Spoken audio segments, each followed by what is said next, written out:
इससे पहले अपन ने जो वीडियो बनाया था, जिस टॉपिक के बारे में जानकारी आप लोगों को दी थी, वो था 1919 का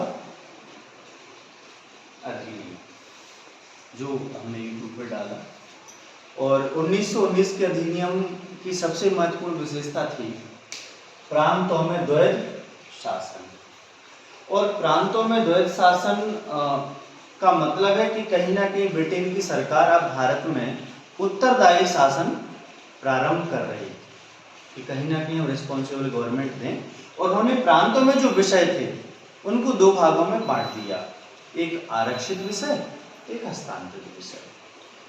तो वही व्यवस्था उन्होंने 1935 के अधिनियम में भी लागू की। और हमने जितने भी अधिनियम पढ़े उन सभी में सर्वाधिक महत्वपूर्ण अधिनियम 1935 का अधिनियम है, क्योंकि हम देखते हैं 1947 तक या 1947 से 1950 तक, जब तक हमारा संविधान बनकर के तैयार नहीं हो गया, पूरे 2 साल 3 साल हमारा भारत 1935 के अधिनियम से ही शासित हुआ है। अब यहाँ बात आती है कि सबसे पहला प्रश्न इससे क्या पूछा जाएगा। तो सबसे सीधा सीधा प्रश्न आता है कि किस अधिनियम को प्रांतीय स्वायत्तता अधिनियम कहते हैं, क्योंकि इसमें प्रांतों को बहुत सारी स्वतंत्रताएं प्रदान की गई। पहले जो प्रांतों में द्वैध शासन था वो समाप्त कर दिया गया। तो प्रश्न आता है कि प्रांतों में द्वैध शासन किस अधिनियम से समाप्त हुआ। तो हम कह देंगे 1935 के अधिनियम से, और इसे प्रांतीय स्वायत्तता अधिनियम भी कहते हैं।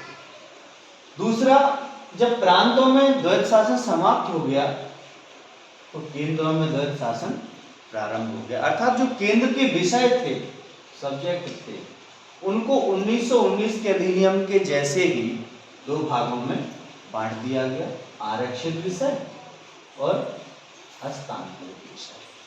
2 यहाँ बना दिए गए, सेम प्रावधान थे 1919। अगर 1919 का आपने समझ लिए तो द्वैध शासन को समझने में कोई परेशानी नहीं है। इसके अलावा इस प्रावधान में इस अधिनियम में 3 सूचियों की व्यवस्था की गई।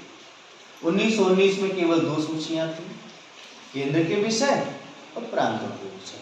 यहाँ विषयों की 3 सूचियां कर दी गई, संघ सूची, राज्य सूची, संवर्ग सूची। संघ सूची में विषयों की संख्या 59, राज्य सूची में विषयों की संख्या 54 और संवर्ग सूची में विषयों की संख्या 36। आज भी हम देखते हैं हमारे संविधान में भी लगभग यही फॉलो हुआ है। हमारे संविधान में आज भी 3 सूची। अब बात आती है कि अगर इनके अलावा कोई विषय है तो वो कहाँ होगा, कहाँ रखा जाएगा। तो इनके अलावा अगर कोई विषय है तो उसे कहा जाएगा अवशिष्ट विषय या अवशिष्ट शक्ति। और वो अवशिष्ट विषय किसके पास होगा, वो अवशिष्ट विषय होगा वायसराय के पास। उसके विषय के बारे में कानून कौन बनाएगा, वायसराय। तो ये इसका बहुत महत्वपूर्ण प्रावधान है, 3 अनुसूची। दूसरा, हम देखते हैं आरबीआई की स्थापना 1 अप्रैल 1935 को हुई। तो इसी अधिनियम में प्रावधान किया गया था कि भारत में एक केंद्रीय बैंक बनाया जाएगा जिसे आरबीआई कहा जाएगा। तो इसकी स्थापना 1 अप्रैल 1935 को हुई। एक अखिल भारतीय न्यायालय की स्थापना की बात है। जैसा हम देखते हैं सुप्रीम कोर्ट वर्तमान में स्वतंत्र न्यायालय है, तो सुप्रीम कोर्ट की स्थापना, एक अखिल भारतीय न्यायालय की स्थापना का प्रावधान भी 1935 के अधिनियम में ही किया गया। इसके अलावा यूपीएससी, एसपीएससी और जेपीएससी की भी स्थापना इसी अधिनियम के तहत की गई। बर्मा को भारत से अलग किया गया इसी अधिनियम के तहत। इस अधिनियम में 321 धाराएं और 10 अनुसूचियों की व्यवस्था की गई थी। तो इस प्रकार से इस अधिनियम के जो सर्वाधिक महत्वपूर्ण प्रावधान है वो प्रांतीय स्वायत्तता अधिनियम में एक अखिल भारतीय संघ हो। ये और एक महत्वपूर्ण प्रावधान तो जो छूट रहा था कि भारत एक अखिल भारतीय संघ बनाया जाएगा, जिसमें क्या क्या होगा। एक अखिल भारतीय संघ में, अखिल भारतीय संघ में ब्रिटिश प्रांत होंगे, देसी रियासतें होंगी और स्वतंत्र इकाइयां होंगी। अर्थात अगर कोई